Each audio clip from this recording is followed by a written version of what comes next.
Hello and welcome to today's webinar, where today, of course, we're talking about Class MA. For those of you that don't know anything about it, it's obviously last year we had this thing called Class E, sort of be brought in as part of build message from the government, and of course then this year this thing called Class MA was brought in to allow the conversion of those buildings, those new Class E's, wider use class of buildings across into residential. Now, of course, to help me through with looking today at what the top 10 strategies might be as we get towards the end of this year and start thinking about next year's plan, I thought I would bring in a special guest who can just run us through what these top 10 strategies might be. And of course, there is no one better to talk to us about this than, of course, Mr. Ranjan Bhattacharya.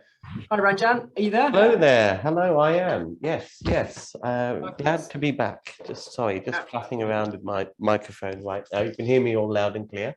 We can, loud and clear. So for those who don't know who Ranjan is at heart a property investor and developer. He has a training company and a mentorship and a lot of people that he supports on their journeys through property. And of course, for those of you that think he looks familiar, you may well have seen him either on YouTube or, of course, on Sky TV's Property Elevator. He's one of the angels there, of course. So welcome, Ranjan. Welcome back. I suppose just before, for people that don't know you, perhaps we can just ask you some questions, or a short question, really. I suppose kind of with sort of investment and development and kind of obviously the portfolio, this sort of stuff that you've got. Why sort of share these strategies? Why sort of have a trading company and this sort of stuff, and not just, I suppose, do it for yourself? How does that work? Well, I thoroughly enjoy it. It's a great way to keep me off the streets and get me out of the house and all of that. No, I thoroughly enjoy it, but it's a business angle. I love property, and property is a people business. And I actually feel that there is a goldmine of opportunity in particularly smaller projects, commercial to residential, smaller projects. I see time and time again, I've got students of mine who are out there building 5 brand new houses, and they've gone through planning permission to get permission for 5 brand new houses. Take them 18 months to get the permission. Then it's taking another 18 months to build out and manage. And they're making margins of 22%. And at the same time, they've said to me, Ranjan, look, I did this project and I built 5 houses, all this pain. And I did this as a bit of a filler, bought this shop, and all I did is split the rear of it and made a flat. I've rented out the shop. I've revalued the flat at the back using one of your simple PD strategies. I've got a margin of 35%. I got the planning, the PD, in 56 days, and I was out of the project in 6 months. And the return on time, the return on investment was just phenomenally high from doing something smaller rather than something that actually may look grand and sexy and big, but in terms of margins and profitability, it ain't there. The profits are in the smaller sites. So, but there is one of the interesting problems. I mean, I'll take you through some of the projects we're doing at the moment. We're doing quite a few ourselves, but it is, for me, I'm teaching my strategies so that I can leverage, really. And by teaching people how I do it, how I evaluate deals, how I find deals, and how I find the profitable deals, and getting you guys to do them too. Yeah, many of you will go away and do it on your own. Many of you would not need me at all. But there are plenty of you that will come along and say, hey, Ranjan, can you help us? And I am funding projects, just like I do on Property Elevator. I'm funding a lot of the projects for people on my mastermind program and for people to do my courses, because they've learned how to find deals the way I teach them. They've learned how to analyze them and present the numbers. So, and they're obviously no-brainers. We're just getting involved in one of my masterminders deals in Richmond. It's found a shop. We're simply making a flat at the back. There's £220,000 in that deal, and it's going to be in and out in 6 months. So why do I do it? Well, I love property, I love business, I love property people. This is the whole way of tying the whole thing together. So yes, I teach people my strategies, but we get actively involved in helping people implement them, which then, of course, gives me a good return while doing something I have a lot of fun with. So it's a circle, basically. Absolutely, absolutely. All comes back to the same place. So let's jump in and start looking at some of these opportunities, kind of what the strategies are. So there's kind of huge thing about Class E and kind of loads of new PD, loads of new sort of this new big use class, and obviously Class MA that applies to that. So perhaps we can look at kind of cast our minds forward to next year and start thinking, well, what's some of the key stuff we should be looking at? Yes, well, for those folks, I have a few slides here that I have prepared earlier and all of that. And what I'm going to I want to say, I mean, you see, I can bang on about community development and the opportunities all day, really, and I do.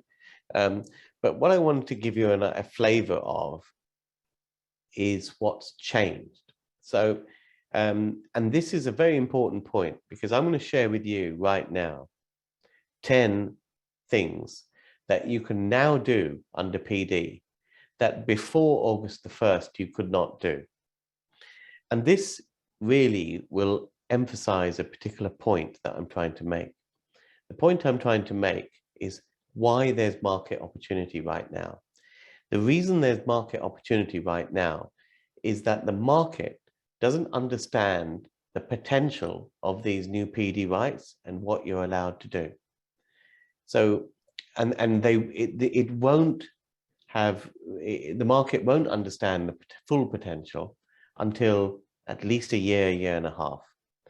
There's some things, like if you look at an office, and you can convert it to residential, that's an opportunity that's right on the end of your nose and everyone can spot that. What I'm talking about is some little bit more fringy opportunities. And there are hundreds, for each one of these 10 playbook strategies, you'll be able to find hundreds of examples of these that you can pretty much pick as low-hanging fruit, because the market doesn't really generally know about these, that these are possible. And therefore, because the market doesn't know about the potential yet, the potential hasn't been baked into asking prices. Under the previous old PD rules, a common complaint was, well, I want to buy an office building, but the vendor already knows about PD. Not only do they know about PD, they've gone along and got the PD, and they're selling it with PD in place for conversion to 10 flats. So they're already selling it with that potential in mind. What there's an opportunity to do now, because the PD rules have changed so much, they cover so many more buildings, people fully haven't got to grips with what you can and can't do. If you are a first mover, then you can pretty much pick off properties today at asking prices, because the vendor hasn't factored in the potential of what you can do. And that is the special thing about now. I hope that's kind of sets the scene. So if you take notes on these strategies, attend some of my workshops and all of that, you will be in a position to take this first mover advantage to capitalize when you can have some real fun. The last time I had this much fun was between 2013 and about 2015, when the PD, Permitted Development, had just been announced. And quite frankly, no one really knew. It took everyone by surprise. No one fully believed what you could do with an office building, for example. And it was only in 2015, after a few people had done it, and it was in the rear view mirror, did the potential of what you can do start getting baked into asking prices. And we are nowhere near that level yet. And that's where the opportunity is. Now, I'm a big fan of commercial property. I do commercial property buy-to-let. Here's some of my tenants. I do commercial property investing as a pension. There are a lot of strategies around commercial property, such as buying vacant properties, filling them with tenants, which enhances the value, re-gearing leases. There's so many strategies around commercial property to make money. But the strategy I'm going to focus on exclusively is the permitted development, and in particular, what you can do with permitted development that you couldn't do just a few months ago.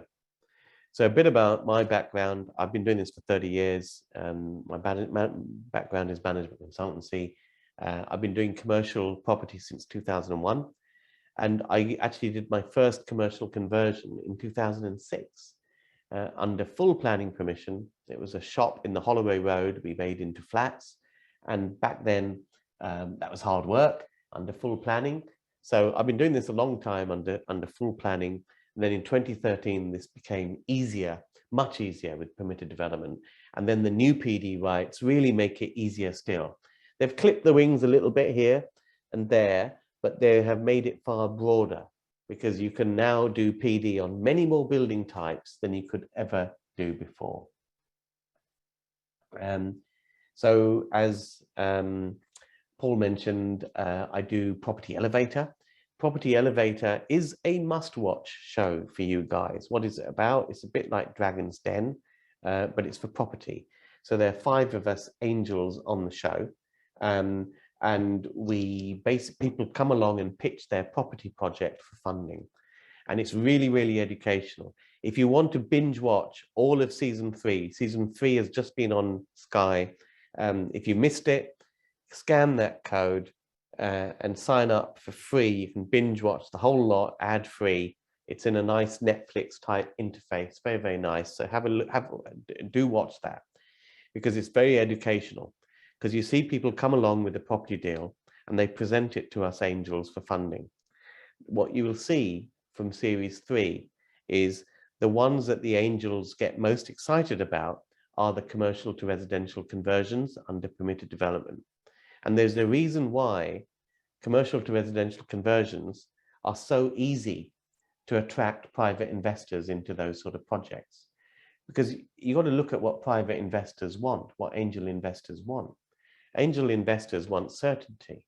Well, you have certainty with PD because it's a checklist criteria for getting the permitted development, and it's a 56-day process to get it. So that gives certainty. You also get plenty of uplift. You know, one of the big problems with some people's deals that they present on the show is it's a great deal for you to do yourself, but there's not enough in it to share with an angel. With commercial conversions in particular, you have this opportunity to create a massive uplift in value. And the reason for that is that commercial property is typically valued at 1/3 or 1/4 per square foot than residential property. So just getting the permission to convert from commercial to residential gives you a massive uplift. We tend to find, I mean, going back to the example I gave in the beginning when I talked to Paul, we tend to find that if you're looking at building new houses or something, people are looking at 20 to 25% margins. With permitted development, you can get 30 to 35% margins. And that's very, very important because the more margin there is, the easier it is to attract private investors and capital into your project. The other thing that the angel investors love about commercial to residential conversions is quick execution. When you're doing a conversion, the foundations are there, the walls are there, windows are there, roof is there. You've got a watertight shell structure. All you're doing is internal reconfiguration. And for that reason, they're quick. Now, in the world of rising costs, do you really want to be building 3 new houses or whatever, when you may be 2 years away from paying for the kitchens? And what price will you be paying for those kitchens or whatever at that time? You can't predict that now with the inflation that's going on in the materials kind of sector right now. But with PD, because you're in and out so quickly, it's possible to predict with a little bit more certainty what your full costs are going to be. So it's very, very educational. If you're any way interested in commercial property or commercial property conversions, you want to binge watch this particularly the episodes which feature commercial to residential conversions. See how they pitch, see the opportunity in the deal, see the kind of questions and risks and opportunities that the angels see, and see how, when the deal looks exciting, how the angels kind of pitch to the entrepreneur to say, look, we want to back your deal. Because when the deal is good, everyone wants a piece of the action. So well worth a watch. It's free, by the way. Did I mention that? Just scan the code, it's free. You can binge watch the whole lot. I've just put my social media contact details. If you haven't already done so, do subscribe on YouTube. We got nearly 50,000 subscribers now, put out a lot of content on commercial property and property investing in general. As I said, scan that code and you can get in on that as well. So, so let's look at these 10 ideas. I've got more than this, by the way, but this is just 10 things you can do that you couldn't do a few months ago. And really, it's just to prove a point that the fact that you can do these things now, you couldn't do them before, it also means that the market hasn't, and vendors haven't fully picked up on this yet, which is why opportunities are all abound right now. So the first thing you can do, which you couldn't do before August the 1st, was you can now convert buildings which were built between 2013 and 2019. Under the old rules, PD was time-stamped. So if you wanted to convert an office to residential use, for example, it had to have been an office as of 2013. Now there's a rolling timestamp of 2 years. So the building had to have been in Class E usage for the last 2 years for you to apply for conversion. So all of a sudden, newer buildings are to play for. Anything built between 2013 and 2019 is all to play for. That's exciting because newer buildings are constructed better, which usually means they're cheaper to convert to residential because they already conform to a lot of the insulation requirements and all of that would be required for residential use anyway. And also in lower value areas, you will make, sometimes in lower value areas, the cost of the build works is not worthwhile for the cost of the flats that you'll make. But if you're working with newer buildings, they will by and large be cheaper to convert to residential, which will bring into viability certain areas where it wouldn't be viable because the buildings were just too old for the end values. So that's worth looking at. Any Class E building built between 2013 and 2019, you can now convert. Before, you couldn't. This is a picture of one of our buildings, actually. It's in Stoke Newington. It's a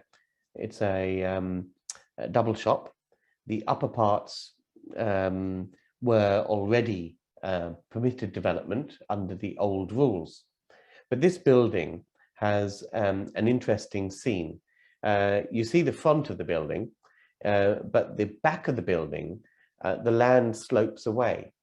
So there's a basement to this building, which from the front is a basement, because you can see, you just enter at ground level. But from the rear, the basement is level with the ground. So the basement has windows, proper windows that look out onto a garden yard area. Now, under the old rules, there was no provision for converting basements into residential use. Now, of course, provided you can demonstrate natural light to habitable rooms, provided you got 37 square meters for each dwelling you want to create, you're good to go. It doesn't matter whether the space is behind the shop, under the shop, above the shop. The new PD allows you to do those basements, provided you've got natural light and 37 square meters. So in this particular building, from 1st of August, we already own the building. We've already done stuff to the floors above, but we have now got the capacity to convert the basement into 2 one-bedroom flats under the new MA rules. So basements, good to go. You can never do that before. Now, Now, this is a typical one that came up time and time again. You've got more than 2 floors above a shop. Now, under the old rules, if you wanted to convert space above a shop, you would have to use the old Class G, and you were limited to just making 2 flats above a shop. So if you had 1 floor above a shop, how many flats could you make? 2. If you had 4 floors above a shop, how many flats could you make? 2. Now you can make as many flats as you like above a shop. You're constrained by 37 square meters minimum space standards and natural light for all habitable rooms. So this shop that I've shown in the picture wouldn't have been that great under the old rules, because people will be saying, well, I'm going to have a giant duplex flat and I can have 1 flat on 1 floor, and the figures don't quite work. But now you can look at this shop and say, look, under MA, I can get 3 flats in there. I'm not limited. As long as I've got natural light and as long as I've got 37 square meters, you can do more than 2 flats above a shop. So that's a fantastic angle. I'm telling you, people aren't seeing that one right now. So here we have 2 identical shops. 2 identical shops in terms of physicality, physical appearance. One on the left is an estate agent, and one on the right is a restaurant. Now, under the old rules, I could do PD work on the estate agent. I could make a flat at the back. I could also make 2 flats above the shop. But the restaurant, I could do nothing. Under the new rules, I can now do the same PD to both of these shops. So restaurants, I can do full PD to, whereas before I couldn't. Before I could only do the works to the property on the left. I'm stuffed with the property on the right. Now I can do the same thing with both. I can make a flat to the rear of the shop. I can make flats above the shop, subject to 37 square meters and minimum space and natural light. So just to add to that, it's kind of obviously pubs and restaurants and leisure is something that we historically have been sort of very interested in, an awful lot of work in, and kind of what's very interesting, I think, with this is obviously that, as Ranjan says, restaurants now form part of Class E, but one of the big questions for me at the moment is what's the difference between a pub and a restaurant? It's kind of the balance of wet versus dry and this sort of stuff. And actually that gastro pub that you go to, is that a pub or is that a restaurant? It's kind of a really sort of fine balance now. And of course, the Class E properties have all the benefits of all of this, whereas the old pub use, the old A4 use has gone to sui generis and of course benefits from none of this. So it's really interesting the way that sort of marketplace has moved about. So you're absolutely right. And I think a lot of people are setting up their businesses to really give them more options in the future as what to do with their real estate. So you asked about the difference between the two. What it will actually boil down to is the way the business is run. So what do I mean by that? I mean, first of all, there'll be the books. So what proportion of the turnover is generated from food as opposed to drinks at the bar? And then it will also boil down to how the space is laid out. So, you know, you go to the gastro pubs, you'll always see there's the bar area, which anyone can waltz in. And then there's the table seating area where you have to stand there and wait to be seated. Now, if the majority of this floor space is used up by those tables where you really have to book and you have to wait to be seated, and the minority of the floor space is a bar, which I waltz in off the street and use, then that's how you shift the balance to an A3. So that it'll be boiled down on those sort of things. I mean, this has happened with the recruitment agency thing as well. Recruitment agencies used to be high street recruitment agencies, used to be A2. And that's because people used to waltz in off the street. Now, since the recruitment agency business has changed, people don't really do that anymore. It's all by email. People do video interviews and all of this sort of stuff. And then it became It's really become, for the last several years, an appointments-led business, which has basically changed those premises into B1, because people don't walk in off the street. And many recruitment agencies have kind of refitted their space to fit that new environment. So the gray areas are usually answered A, by the financials, and B, by the actual usage of the space today, which normally clears up the gray. Does that make sense? I waffled on really, but Yeah, sure. And I suppose my only pushback on that is, if only it was so clear and so simple, because when we've tried to argue some of this stuff, it's like, well, we can't get hold of the books because with a landlord, we haven't got the trading figures, so we can't prove that. exactly. The tenants stripped out and left, and so I can't show you where the seating was. Yes. So we're sort of you're into the, well, we think it's B1, and we're going to put an application in, and we'll see what the planners say, and if they say the wrong things, we'll appeal it, and we'll see what we get to with it. So it's very interesting. Clearly, where the opportunities are in those kind of grey areas, and isn't it? And it's kind of very interesting. So, if you've got, you're absolutely right, Paul. And as you know, if you're in those grey areas, and you're dealing with a grey area property, my advice to you is to involve the vendor, usually in some kind of option or conditional type of offer, whereby the price you agree, the strike price, is a little bit more, because they're helping you with those grey areas, because they'll be able to give you the figures. They're incentivized to give you pictures and photos and all of that to kind of prove your case. And you're absolutely right. If it's going to be contested, it's very, very hard without the involvement of the previous occupants. So one of the things I funded on Elevator in series 2 was a guy who was looking at this detective agency in Croydon. And again, that only worked because he was able to get affidavits from the person that ran that detective agency. And what that was basically in a shop, but because no one waltzed in from the street, we were claiming it was B1. It was not an A2. And that made all the difference to converting at that time. So we were able to prove that because, you know, there was a door entry system. Someone had to buzz a doorbell before they got in. People couldn't waltz in off the street. You had to have an appointment.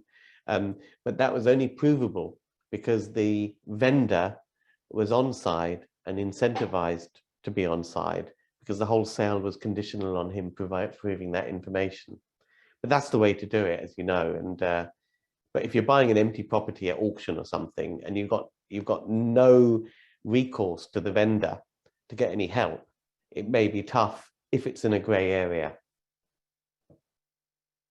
All right, I took you off that. It was interesting, so I'll apologize. It's a good diversion, though. I mean, it's good to explore these topics, particularly with bigger companies like we're doing. I'll tell you about a little bank we're buying in Leicester a bit later on. There, of course, the bank is able to provide floor plans, and you know exactly where the teller desks were, so you know which was public area and behind, and that helps hugely. So yeah, restaurants come into play. The next one is, what have we got next? Oh yes, this is an interesting one, and the government have allowed you to do a huge amount of stuff, and the question is, should you do it? You can do it, but should you do it? So if you're not in a conservation area, you can now convert the whole of the ground floor into residential use. Now, there are many high streets, busy high streets, which are not in conservation areas. Now, I would say to you, if you've got a Boots on one side and a WH Smith on the other side, I can't believe there is anywhere where it'll be worthwhile to make the unit in the mid sandwiched between them residential, because where those big names are usually areas of high footfall. and you will be better off, because as a developer, what you're looking at is getting the best return for every square foot of space that you've got. And your best return in those sort of high footfall areas will be retail use. The question may be, is the shop the wrong size? So it may be too big and too deep. So you may want to cut it down a little bit by making a flat at the back. But the front, if it's in a busy retail area where you've got all the high street names, I can't believe that the front, it'll be actually be beneficial to make the front part into a flat, simply because it'll be more valuable to you to keep it commercial. Where this is fantastic is going to be in secondary and tertiary parades where there's limited footfall. If you're not in a conservation area, you can make the whole lot into a flat. Now, this picture, and I always find this, design and innovation in property starts in high value areas. You know, the first basements and stuff like that were all done in Chelsea and Kensington and Islington and all these sort of areas, because the land values justify that sort of innovation and design. This is actually a shop in Islington where an architect has, within the confines of all the rules, made this retail unit into a residential unit. Now, this is a low footfall area. And as you can see, it actually looks quite pretty. It doesn't look bad. There have been a lot of dog's dinner conversions to residential of the shop front, which have looked really quite awful. But I think what we're going to see is a lot more fantastic design coming in, and secondary parades, tertiary parades, which are on in a conservation area. It's going to be very, very easy to make an attractive looking flat. And listen, guys, many shops have been extended at the back. Over the years, they've been extended to get maximum product in. So it's quite easy to find shops where you've got 80 square meters on the ground floor. If you're not in a conservation area, you can pretty much make one flat at the back, one flat at the front. Job done. That's 2 flats out of a former retail space. And you'll find the figures on these sort of things are very, very good indeed.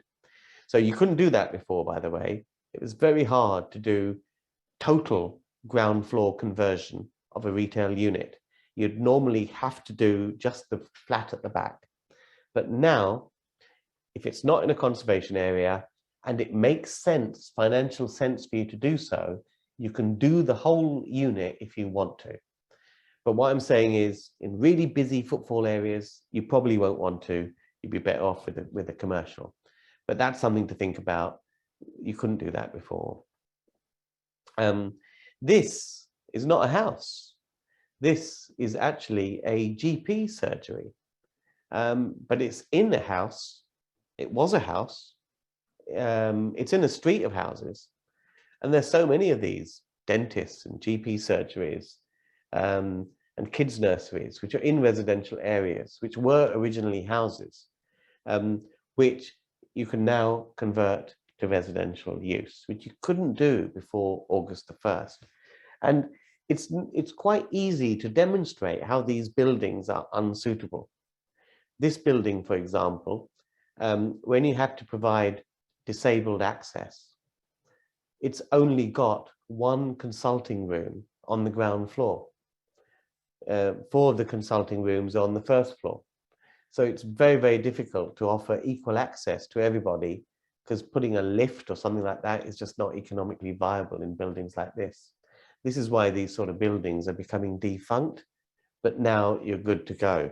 And how much effort is it to convert this to a house? I mean, it doesn't take much imagination to see that as a house. This is something we picked up this year, actually. It's a Boots building in a conservation area. Now, before August the 1st, if you had a conservation area, you weren't allowed to do anything on the ground floor. Now, under Class MA, in a conservation area, I can make the rear of this property into flats. Now, the reason we bought this just after the MAs came in. So Boots, this ground floor is quite phenomenal. It's 263 square meters. And Boots are only using the front part of this shop. Now, you can see here, you've got this white gate. This is actually about 2 meters wide, just under 2 meters wide, and is a passageway that goes underneath the building and then leads to a sort of 2 meter wide courtyard that stretches the entire length of the building. And they've basically already got windows punched in on the side elevation all the way down that, that corridor. So one thing we are in the process of now is basically doing a deal with the Boots so that they are going to hand back the space they're not using. And this is very common, by the way, because in the old days, big companies like Boots used to rent the whole building on an FRI lease. So they've been here for years, and they originally let the whole building on an FRI lease. In 2011, they renegotiated and handed back the upper floors to the landlord and just leased the ground floor. And basically, from the landlord's point of view, back in 2011, they didn't want that. They wanted Boots to be on the hook for the whole lot. But, you know, they managed to negotiate that. Boots don't want to rent any more space than they actually use. So they will be delighted to hand back the space that they're not using and have a slight reduction in their rent. But we've bought this property knowing that one, A, there is natural light, B, we're able to carve the back out, and we got access sorted out through that white doorway. We've got windows, we've got the space, and we can potentially, well, we'll probably, I mean, this slide is slightly wrong. Boots want 1,400 square foot, so we're going to make 3 flats at the back, quite frankly. But we'll be making 3 flats at the back, which we can now do under MA, which we couldn't do before August the 1st, because there was no provision to do flats at the back of shops in conservation areas.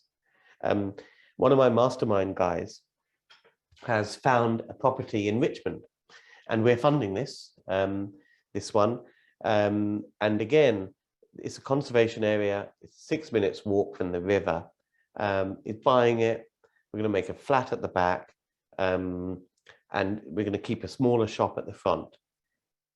There's more than 230K of profit in this deal, be out in 6 months. Why? The market doesn't know this yet. No one appreciates, because all this time you couldn't do anything at the back of a shop in Richmond, in this area.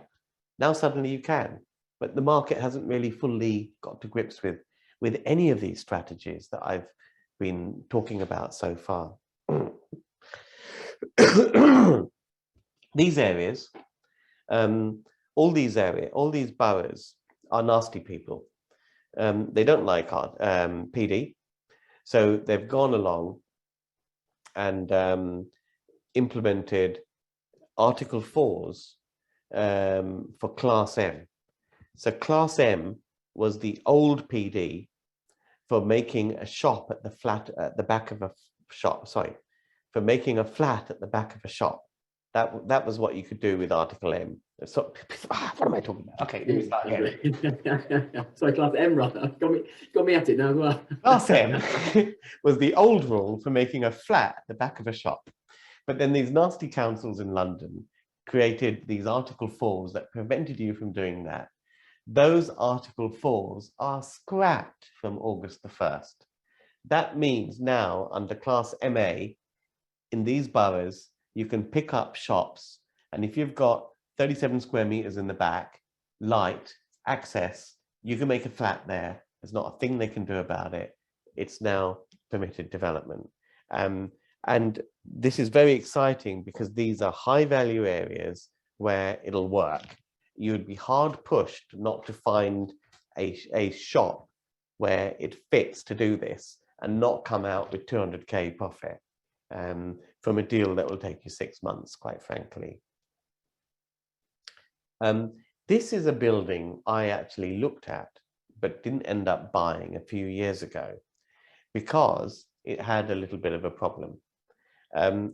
Part of it was office, but part of it was used as other things.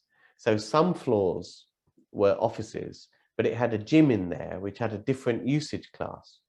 Now, under the old rules, you could only convert office to resi was exactly that, B1 to resi. So if you had an office building which had mixed use, so it may have a, I've seen some which were difficult to convert because 2 floors of it were a training center, or 1 floor of it was a gym. The council would say, well, that's not B1, you can't do office to resi conversion. Now it doesn't matter. As long as the usage was somewhere in Class E, which it will be, you can now convert the whole of those buildings into residential use. So this building couldn't do a few years ago, you could do today. It doesn't matter about the mixed use. And the 10th strategy is some of the building types that are not in Class E, because I focused pretty much on Class E, but there's PD for doing some other units which aren't in Class E, such as betting offices and laundrettes and casinos, which are all sui generis, and also things like hot food takeaways, which are A4s and all of that. You can do those as well. So many people are just looking at Class E, but some people are just steering clear of everything outside of Class E and missing out on some laundrettes and things like that, which can be very, very good too. Now, I just want to share with you a couple of bits to explain a few points. I set myself a little challenge in August, and the challenge was to find a Class G and a Class MA deal, and we've done that. So I train people and all of that, but I'm the only trainer in this sort of stuff who's actually gone out and found a Class G and a Class MA project, bought it and submitted a PD application. I've submitted PD applications for Class G and Class MA under the rules that came out on August the 1st. So this is all coming from practical experience of doing this sort of stuff. This is a classic example.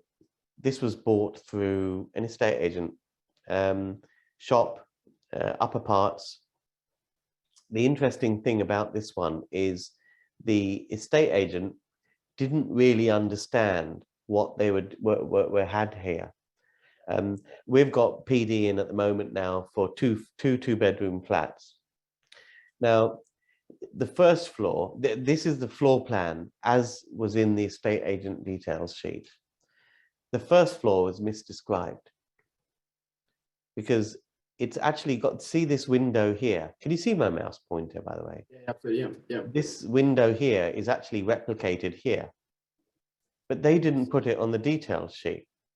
If the agent understood that this is going to make a right PD conversion opportunity, they would have said, hey, it's got a window here, because anyone looking at the details online would be saying, oh, right, I can do it, it's natural light.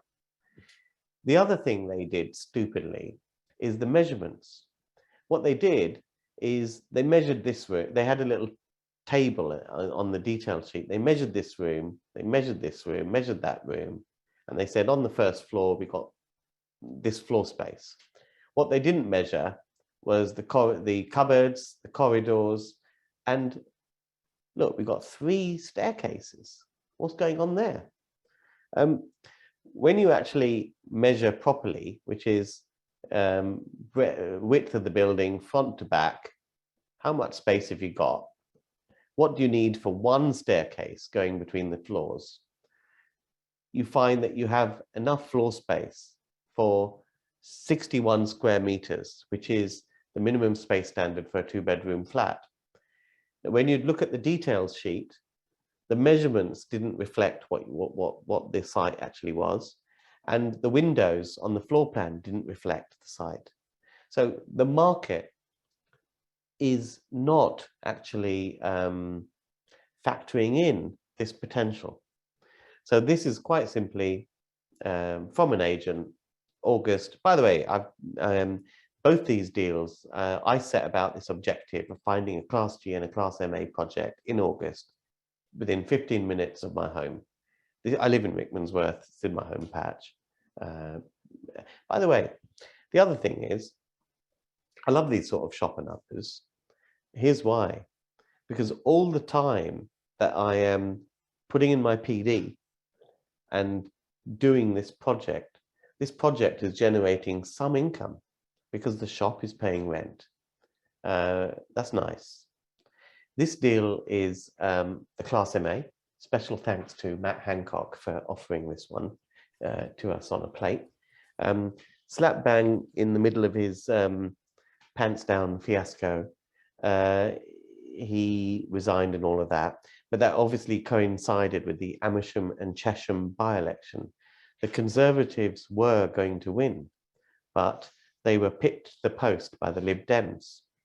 Now, the upper part of this building used to be the parliamentary office for the Conservative Party for Amersham.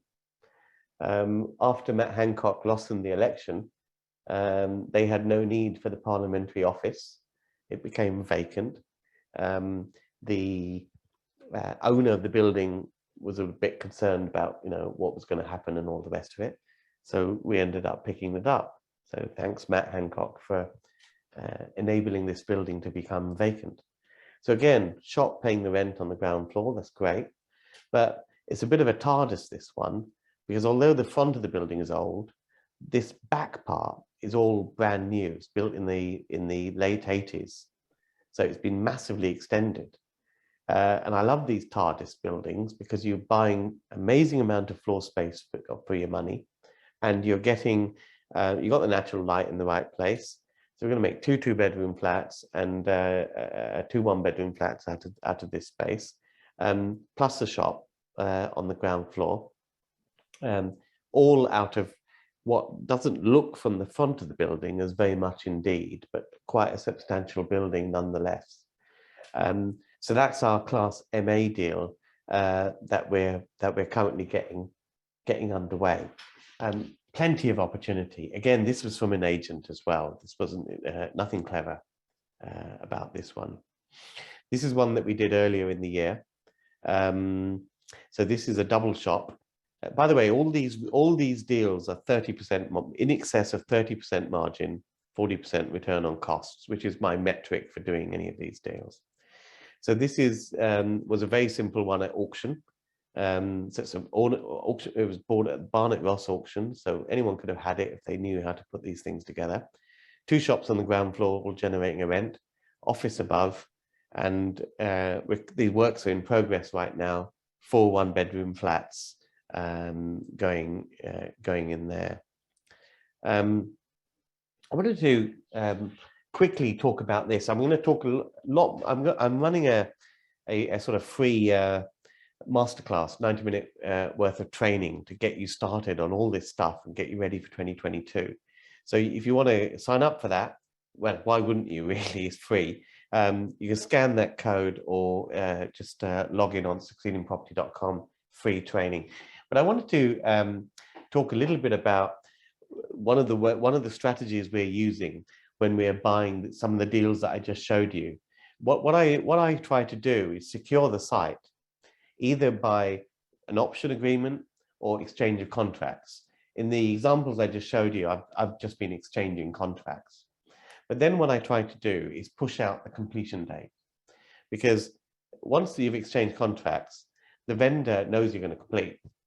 You can't do this with auctions, obviously, but you can do this with agents and direct to vendor. We push out the completion date, usually 3 months or slightly more if we can. Why do we do that? There's a reason. If I can exchange contracts, have a 3-month completion, try to negotiate to exchange contracts with 5% deposit instead of 10, then what I do is we apply for the PD. We apply for the PD as soon as possible, because the PD will take us 56 days to get. And then what we end up with is a situation we get the PD before the purchase, before the completion. And that means that the minute we get the PD, we've added value to that real estate. And that means we can finance it based on having an uplifted value, because we have the benefit of permitted development in place. And at that point, we can also, if you get 30% margin, 40% return on cost, you can pretty much fund your development costs, 100% of your development costs at that point. So what that means is you are doing these deals by having a delay between exchange and completion with PD in the middle. You can do these deals by committing a limited amount of funds. And this is really what I'm going to go into a lot more detail, and with a lot more case studies from some of my past students and that kind of thing, who have all done this year, really, because if deals haven't been done in the last 6 months, it's not really that relevant. So you can join me for that at 8 p.m. on the 30th of November. Very, very, very powerful way of doing this sort of stuff. And this is our latest example of this, actually. This is actually in Leicester, in Leicester City Centre. It's a former Alliance and Leicester head office building. It's a massive, nearly over 7,500 square foot. And I wanted to kind of prove another point with this one, which is that if you find the right deal, the money will always find you. So we've done this as a joint venture. We've exchanged contracts on it. I raised £1 million to buy this from 20 investors. I mean, basically, I pitched it to some people. We've bought this in a brand new SPV, and my 20 investors are all shareholders of the company that own this asset. So we're buying this asset outright. And it's all 30% margin, 40% return on costs. And it's kind of all the shareholders are kind of investing and learning, because we're doing regular tours and site visits and all of that at the same time. But the point that I wanted to get out of this is that we've exchanged contracts. So we've got shareholders now in the company. We've raised £1 million. The completion date is not until the end of January. The PD is going in tomorrow. The PD application is going in tomorrow. So by the time we complete on the purchase of this property, our shareholders will have an asset which is worth more than the completion amount, because we will have PD for conversion of the upper parts into 10 flats. The other thing I wanted to mention about this particular project is, I should have put some other pictures on this slide because it emphasizes another point. We're not doing conversion of residential on the ground floor. It doesn't make sense because it's a high footfall area, and it makes sense to keep it commercial. That frontage is actually 12 meters wide, and it's very, very big. And at the back, it fronts, at the back of this fronts onto another street, which also has high footfall. So it's all zone A space. So what we're going to do is because it's pretty much unlettable like this, no one wants that bigger space. We're making 2 flat shops on this side, and we're going to make 2 shops at the back, which is really the front, but on a different street. And we've actually got agreements to let with 2 tenants who want 2 of the shops already, which again, with commercial property, you add value by getting a tenant who wants to pay rent on it. So this is going to be a great little case study. We're going to, well, dare I say it, we're going to vlog the shit out of this project on YouTube. So it's going to be a little bit of a that technical term, that journey. It's a technical term.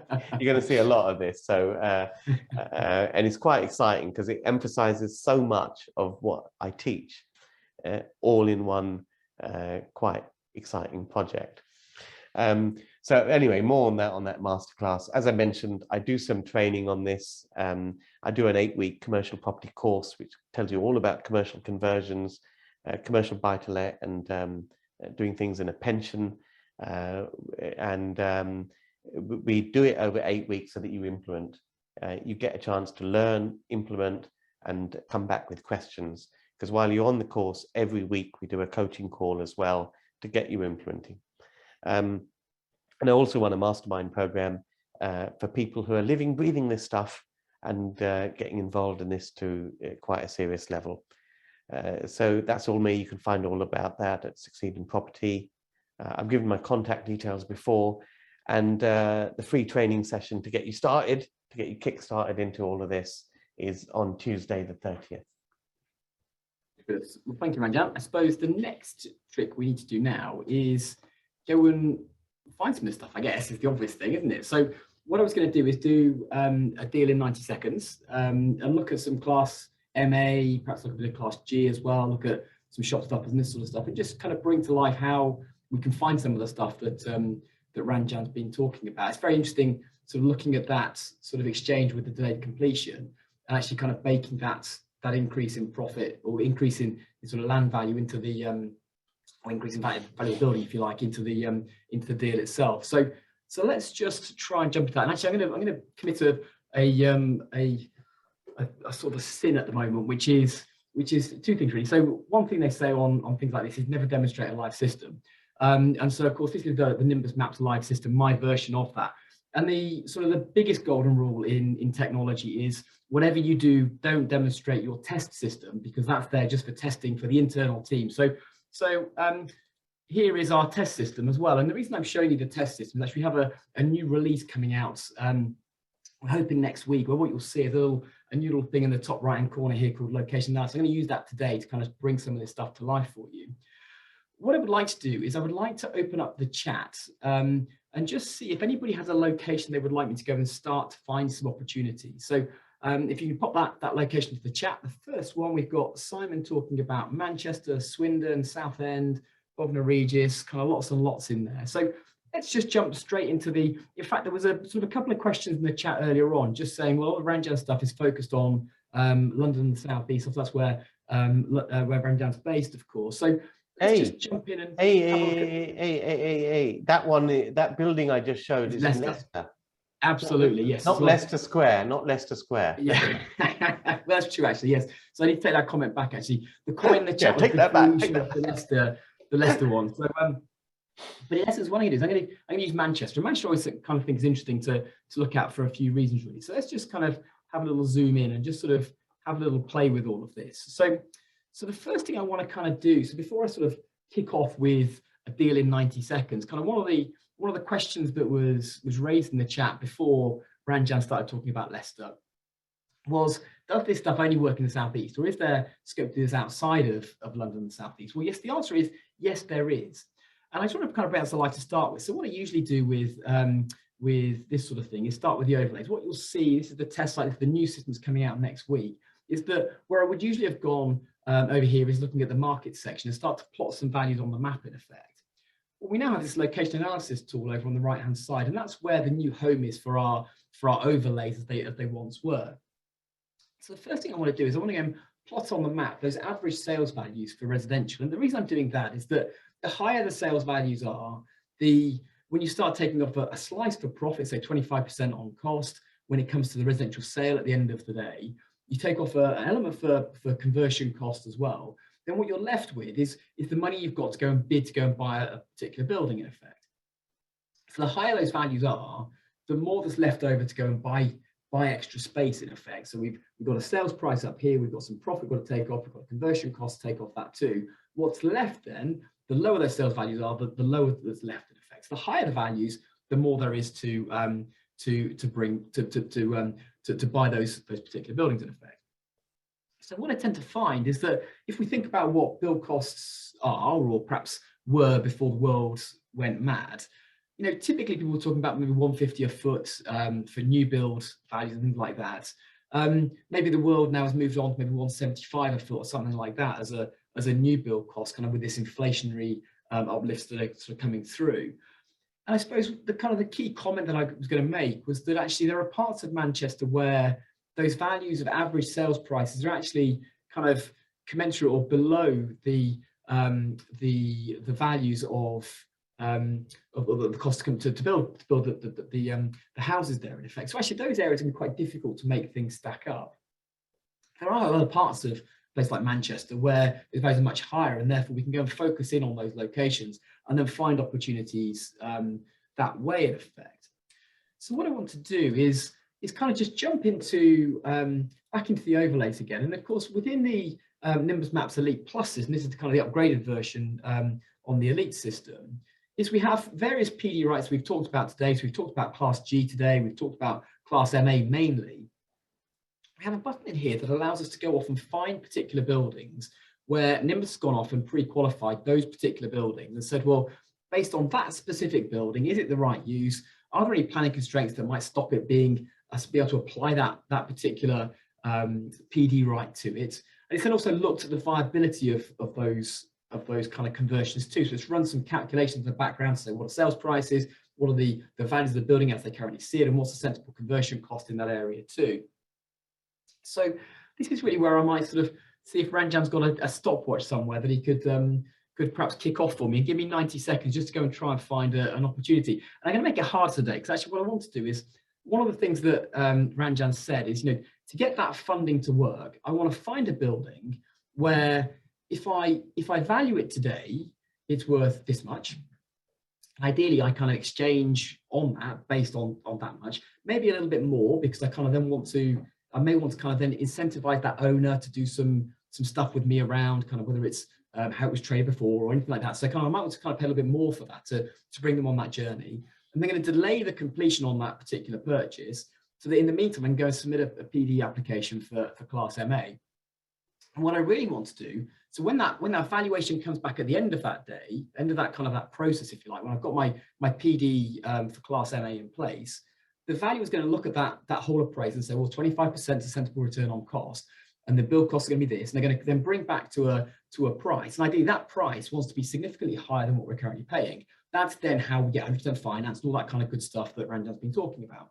So I'm going to make my life a little bit harder today when I'm going to go find a deal in 90 seconds. But I'm going to make sure that I pick one of the ones that's got a higher profit margin in it. So when we then rerun that number based on 25% return on cost, we've then got a good chance of the number stacking up, so we can then get 100% finance on the back of that, because the price has gone up off the back of the PD rights. So Ranjan, how are you set for? Have you got a stopwatch there? Oh dear me, you wanted me to get technical and use my phone. Okay, yeah, absolutely. Hang on. Yep. Right, done. Okay, when should I start? Now? 3, 2, 1, let's go. Right.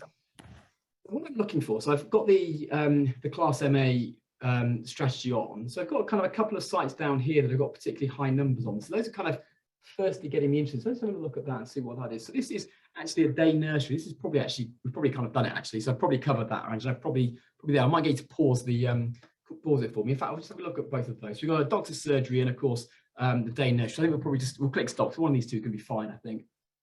So what we've got in effect, when I clicked on that site, Nimbus has gone off and it's looked at the planning policies that sit across that building and said those then sit and fall in line with what we need for Class MA.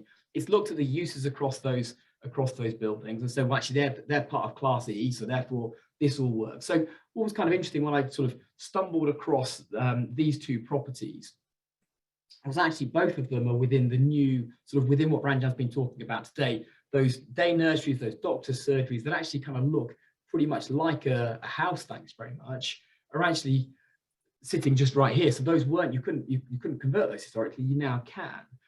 And so what Nimbus has done is gone off and it said, well, actually in this particular part of Manchester, there's a sales price for new builds, kind of decent converted stock of £440 a foot. It's allowed a conversion cost of £100 a foot. So these are kind of reasonably simple buildings to convert in essence, kind of given what they are and where they are. And then it said, well, actually the rental level for those properties is £8.50. It's put a 7% net initial yield against that, saying, well, if you can buy them for £115 a foot, that's probably about the right kind of price for those buildings. And what's kind of crucial about this then is that the profit that's left over the back of that is 105% return. So when we if we exchange based on a figure somewhere around, say, 400,000 or something like that, perhaps a little bit more, maybe it's 500,000, something like that. We run the numbers against the appraisal, then we've got 100% return on cost at the back of that. So when the valuer comes back and looks at that and runs the same numbers, they'll say, well, a fair profit for the development off the back of this is 25% return on cost. So typically about a quarter of what's being shown there. So maybe it's £200,000 or £300,000 they expect as a sensible profit level for that scheme in effect, which means that then we could use some of that £750,000 to put that into the purchase of the site in effect. Firstly, kind of perhaps share a bit of that with the owner in effect. But also when it comes to the revaluation, the £400,000 that we've paid with a planning ticket on that particular building to make it worth £1.5 million with a conversion cost of 300,000, the valuer's probably going to come in with a value of £700,000 or £800,000 at the back of that in effect. So we're buying at 400, it's then worth 700 on the revaluation 3 months later on the having converted the building in effect. So it's very simple. It's 3,500 square foot day nursery. Convert that to resi, thanks very much, under class MA.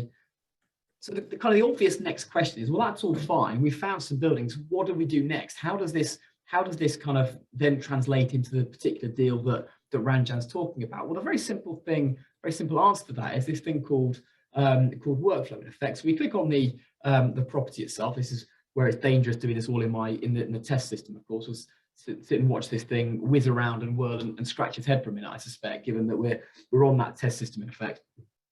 But in essence, we can then save that particular property into the workflow. There's some very simple ways then off the back of that to go and generate a whole bunch of letters, which then allow us to go and connect with owners. I think I may have just broken the system actually. I might just stop actually for a minute if that's okay. Let's just go and take that. It's not letting me do that now, is it? Oh, dearie me, dearie me. This is the danger of demonstrating a test system, obviously on the. So let's go back into the live system and let's kind of bring that to life again. So as I say, what I was looking at was then the details around the average values, which is that bit, and obviously then the strategies here under class MA in effect. So kind of very quick ways to go and find all those properties. Let's shoot back in. In fact, if I just go back onto that there, it's going to give me the, well, in fact, it's kind of caught back up again. So there's the property that I was looking at in effect. It was a day nursery just there. We've got a little button here that says add to workflow. So if I click on that, I can add this property to maybe a various stage of a workflow in effect. And what workflow is a little Kanban board here in effect. So what I can see is that my property has been saved into this little section here. I can then use the button download here to download an Excel file of all the properties within my workflow section in effect. Within that, there'll be the owner's name and address in it, which I can then just mail campaign to the owners. And typically the magic number for these sorts of opportunities is 100 letters, frankly. So if I work around a map and find 100 opportunities like this one, which shouldn't be very difficult, quite frankly, given how easy it is to, I sort of found two in how many seconds was it, Ranjan? It's probably about 30 seconds, I'm hoping. You're about 5 minutes now. Well, yes, yeah, well, it's still not bad, though. It's still not bad. That is true, isn't it? So the trick, as I say, is saving those sites to workflow. If we kind of have a little look around the areas, kind of one here and a bunch down here and kind of some around here as well. So they're kind of very quick to go and find 100 sites in effect. If you save those then into your workflow, you send your 100 letters out. Typically, we find that if you send 100 letters with a sort of a very soft letter in effect, just sort of write to the owner saying, are you interested in selling the property? If you are, very interested in looking at it. Something kind of very soft and very, very simple. And then typically you'll get about 10% response rate off the back of that. So you get 10 responses, half will say I'm not interested at the moment, the other half will say it's interesting you wrote to me now, and actually I'd be interested to have a chat to you about selling the site, of course. And of course, what you know with that is there's actually some uplift in value baked into the calculation. You know you can pay more than the building's worth in order to kind of close a deal on it. So the chances of unlocking these are very, very good indeed, in effect. So hopefully all of that is clear and helpful. Some of the kind of cool stuff that we've now got, so one of the reasons I wanted to show you the test site in effect is that there's a few little upgrades we've put into the system, which are around things like residential comparables. So we have a new sort of system with this, which kind of shows us those sales prices across the map. It makes life very easy for us to go and see, well, actually, property here sold for £485 a foot, one for £437, and kind of information on the right-hand side here is going to help us kind of understand all of that. You can index up those prices. So stuff that's sold 12, 18 months ago, you can index up to today's rates. And actually some really kind of cool stuff as well on the commercial side of things too, which show you commercial buildings that have sold across that area too, sort of with the use classes shown. So kind of office space here, 140 quid a foot as a property there that's sold there. And the other kind of thing that's perhaps also useful, we start looking at these commercial conversions, is then putting on the commercial availability too. So which properties are on the market with one of the top 400 surveying firms across the UK. That's these little spots here. And then we have the ones that are actually sold and the rate per square foot that they sold for. So kind of a simple way for us to build that kind of picture around what these buildings are worth, what the residential values are in an area, and of course then seeing which of those are on the market, who are the local agents I can go and tap into to go and help me with the valuation work and this sort of stuff when I'm trying to get that delayed completion and get the building revalued at a higher price going forward. Hopefully all of that was clear. Actually, if you've got any questions around that, I feel like I've whistled through that quickly and sort of covered a lot of ground there. Does that kind of all make sense, do you think? Yes, yes. I mean, I was only skim listening because I'm looking at the Q&A panel at the same time. Very good, yes. You kind of put me on the spot there, but yes, no, I think it listen, I use this tool all the time, and in terms of finding suitable sites and also in the due diligence process afterwards, after you've found sites, it's absolutely essential. Just because I think the issue with doing this stuff is that not every commercial property is suitable for conversion. And you've got to get to a stage where you decide whether it's yes, no, quickly. And that can take a lot of analysis paralysis unless you have some tools that get you to yes, no, swipe left, swipe right kind of decision making as quickly as possible. And you save a lot of time and you focus your energy. It's far better if you can get to know quickly on the stuff that won't work rather than spending too much time on it. And that's what this does for me. It brings it all into one place. I think kind of one of the things that I always found was that if you haven't got a pipeline of opportunities, yes, it's very easy to get emotionally attached to one. I think, well, actually, yes, if I just tweak those numbers, and if I can build it a bit cheaper, and actually if I rely on this comp over here rather than that one, then actually it kind of stacks up. Look, I'm at 22.5%. No, but if you run it based on what you really think, you're at 12%, doesn't stack. And so that's what I sort of found. And so if you haven't got a pipeline behind that, then you kind of persuade yourself that you've got your numbers wrong, and actually the numbers should say something that does stack when they don't. And then you haven't got the confidence then to say no to that deal to move on to the next one, which is kind of really, I think, one of the sort of the key things really. So you can be crystal clear around whether it does or doesn't. And if it doesn't, you can move on. It's kind of part of the key thing really. So brilliant. Let's jump back into the slides. So what I was going to just mention, so we've sort of talked today about commercial conversions. We've sort of talked about Class MA. Within obviously commercial conversions, a bunch of things you can do. So Class MA, Class G, and of course there is still a thing around submitting a full planning application. We've got a bunch of packages on our Elite Plus system that help you find opportunities for commercial conversion. If you're interested in residential land and airspace, we have a set of strategies that sit alongside that, part of the Elite Plus system. And then we have a set of strategies around HMOs as well. So if you're looking to benefit from the high yields off the back of HMOs, we have a set of strategies that sit alongside that too. So those kind of bundles or packages of strategy and effects sit across 3 different packages here at Nimbus as part of our Elite Plus system. For those of you that haven't realized, of course, this week, there is, of course, Black Friday.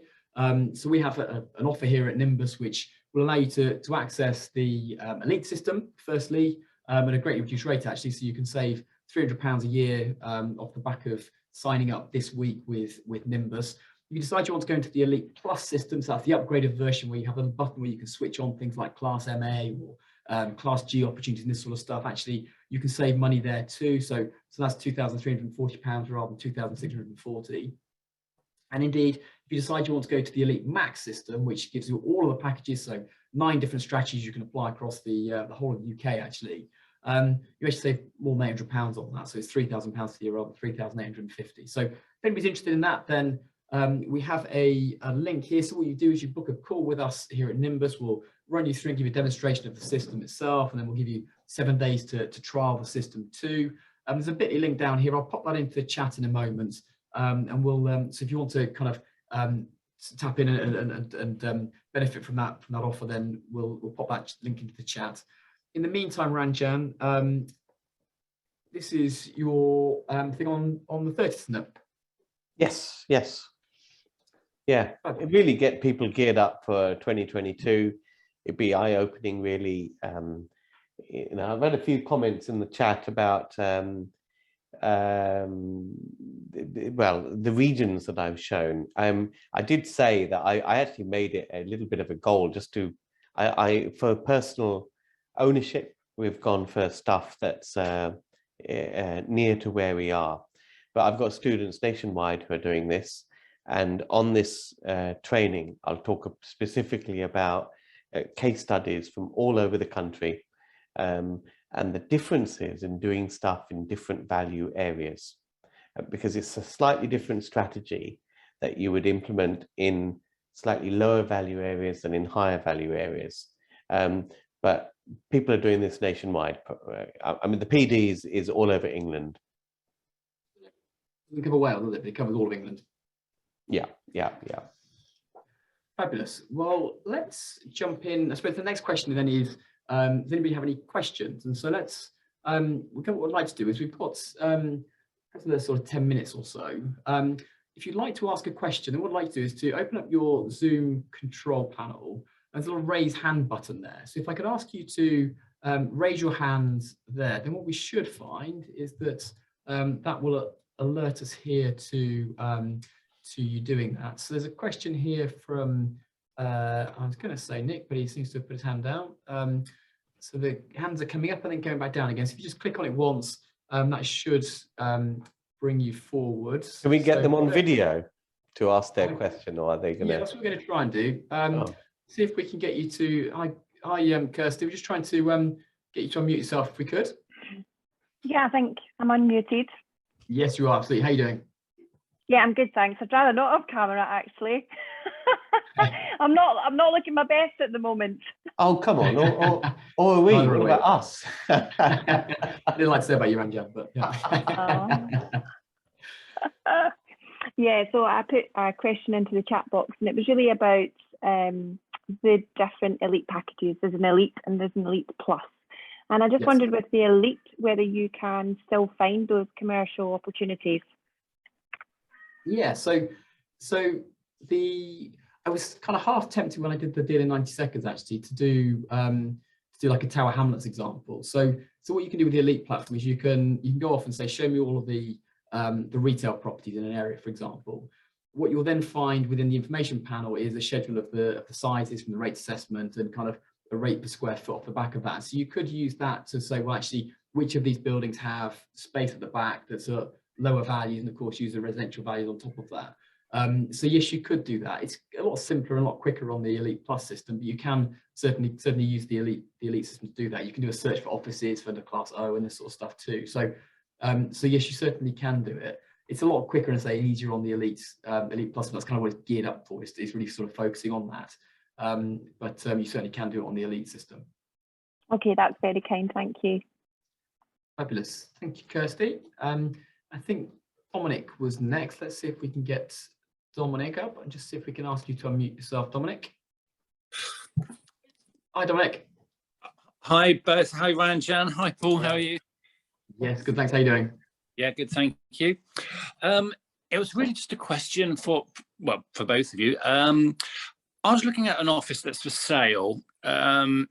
It's about 80 square meters, but it's in a warehouse conversion. It's actually offices. And I was just wondering about the feasibility of converting it from an office into residential, because it ticks all the boxes with light and access and parking and what have you.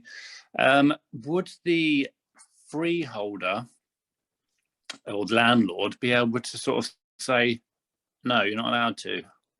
Yes, they would. If you're not the freeholder, then you have to get their permission. And that may, or probably will, mean you have to pay some sort of fee. Yeah, right. Okay. To buy it, or is it to? Are you looking to acquire the freehold? Looking to acquire the property? Yes, it's for sale. Okay, so yeah, so unless there's a restricted covenant on the sale, I wouldn't think so. I think you'd you know, if you buy it you know, unconditionally or subject to or whatever, then I would have thought that's fine, Ranjan, is it? Sorry, unless I'm missing the point here. So it's on the market to sell as an office. It's a leasehold property, I gather. Is it leasehold or freehold, Dominic? Yes, it's one of 6 converted offices. Is it leasehold or freehold though that you're buying? It'd be leasehold. Okay, so it problem. depends on the lease is. Yeah, if the lease doesn't allow for that, then yes, you need to get consent from the freehold to do it anyway. Then Yeah, interesting comment that I had from someone in a different group before, saying that the freeholder wasn't allowed to restrict the trade or the change of use. No, but that's within a commercial use. yeah, If you actually look at the lease, it's highly unlikely that you'd allow to do that. That's within change of use is in the context of you want to change the commercial usage of that. probably not generally held typically. Not residential conversion. Yeah. I mean, it's the landlord's building. You know, is it? You said that it's 6 offices. Are they all on top of each other, or are they side by side? Or? Yeah, front and back. Sorry? For the side by side, yeah. Yeah, I mean, you know, the landlord is with no compulsion to accept part of his building being converted to residential if they don't want it. Yeah. Just look for freeholds, basically, or Yeah. ones where you can get that agreement with the leaseholder, with the landlord, I mean. Yeah, or share a freehold then. Well, those are also complicated because you've got to get the agreement of the majority of the shareholders, which is another layer of complexity. Cool. Thank you both. Yeah, thank you for that. Fabulous. And then we've got, let's see if we can get Catherine up. I think she's asking a question. Let's see if we can ask you to unmute yourself. Hi, Catherine. Hi there. Hi. Thank you very much for the presentation to both of you. It was very interesting and enlightening. So I am actually going to sign up for your course, Ranjan. I've been looking at it for the last few nights, so I am going to do that. First off, okay, so I have 2 questions. I've had an offer accepted on 2 commercial properties with uppers in Bon End, in Bucks, basically, which is not so far from Ranjan. And I've bought it under the acceptance that basically I pay cash, which is absolutely fine. But I'm also thinking, obviously, I would prefer to get a commercial mortgage on that, because then that allows me to sort of look at other properties too. So that's my first question. Is it acceptable basically to, when it comes to the actual completion, purchase it under a mortgage rather than just pay cash? I mean, is that sort of no mortgage, then remortgage it? No. Most of the stuff that you'll be buying will be empty or near empty. Yes, empty. It has to be empty if you want to do conversion. And commercial property, unlike residential property, you can only get a mortgage on it if it's tenanted. Whereas with residential buy-to-let, of course, if it's empty, they don't care. They'll give you a mortgage based on its rental value. Commercial property is virtually impossible to get a mortgage on if it's empty. So you'd be getting bridging finance. You'd be getting bridging finance to acquire it. Then you'd be getting PD or whatever, and then exit finance after that. Okay, all right, thanks. So just one other question. So do I have to let the vendor know that I'm going for PD rights and the agent? No. Keep it confidential? Yes. But if you've secured it with the exchange of contracts, it doesn't really matter, or option, it doesn't really matter. Okay. You just do it. You can apply for planning or PD on any property you like, regardless of ownership. But if you haven't secured the site, then it's you just give the benefit to the owner. Mm-hmm. Yeah. Okay. Thanks. Thank you, Catherine. Let's invite Steve up. See if we can get you to unmute yourself, Steve. Yeah, thanks. Can you hear me now? Okay. Yep. I was trying to, I've actually got Nimbus Elite Plus Max, and I've only recently acquired it. And I'm trying to compare what you've just gone through with, which is Manchester, and there's an awful lot of choice in Manchester. But I'm trying to look at how valuable the product is on another area that's perhaps not quite as dense as Manchester. So I'm looking at Kettering. And I've just, for example, looked at commercial availability, and there's one. And I can't believe in the whole of Kettering, there's only one office building. And I've looked at the periods vacant, and there's quite a few that have got vacant since 2015. And I'm not challenging it. I'm just trying to understand, with your quick demo, it was easy to pick Manchester because there's lots of choice there. But Kettering is really giving me a challenge here. And I'm just trying to understand how valuable this product is for the average person. So I'm in Kettering now. This is my live system here, same as yours. So there's the availability I've got there. So I've got up here, down here, down here. So there's the sort of commercial availability there. That's what you should be seeing. Yeah, so you got that light green one, which is the office. I'm looking for offices. You got 2 offices. That's it. Yeah, but that can't be right, surely. Central Kettering. Yeah, that's what. So our availability looks at the top 400 surveying firms' websites. So whatever they're displaying as being on the market is what we're showing on the system there. Does that make sense? And there's the new version. Then will show you any of those that have sold as well. So you want to kind of see your commercial comparables. That's where that new bit there will come in. Okay, so that's data scraped off all the portals, and on all the portals is only 2 office buildings in Kettering that are for sale. The top 400 agents, yeah. Okay, all right. So it's just getting used to having faith in the data that's there, and not sort of presuming and preempting. Also, I couldn't find your commercial comparables. I didn't know where you got that from. That's because I was being a bit cheeky today. So what you'll find is in your system next week, you'll get this new location analysis, of sort of a free upgrade from us to all of our customers in effect. You can currently access them through the filter section up here. So you've got a comparables here, and you can do commercial comparables to see and sort of use the filter to find them. What you'll find next week is that you'll have this sort of new interface on the right hand side that will then sort of give you that much quicker way of seeing what all the stuff is and kind of getting the this kind of headline price at the back of it. Okay. I think from what I've seen, it's a good product, and running through what you just did, it's pretty powerful, I think. Thank you. Okay, thank you. Lovely. I'm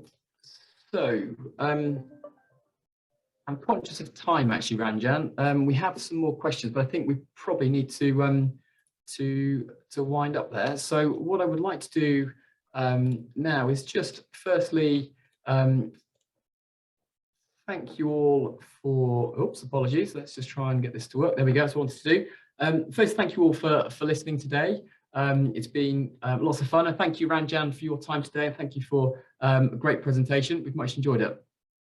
Brilliant. Thanks for having me. It's been great. Be our last one. It's our last one of 2021, isn't it? Absolutely. We'll look forward to getting you back in the new year, Ranjan, hopefully. Should be good. Should be good. Fabulous. So finally, thank you to all for watching. I've been Paul Davis. We've been Nimbus Maps. We'll look forward to seeing you again soon. All the best. Bye for now.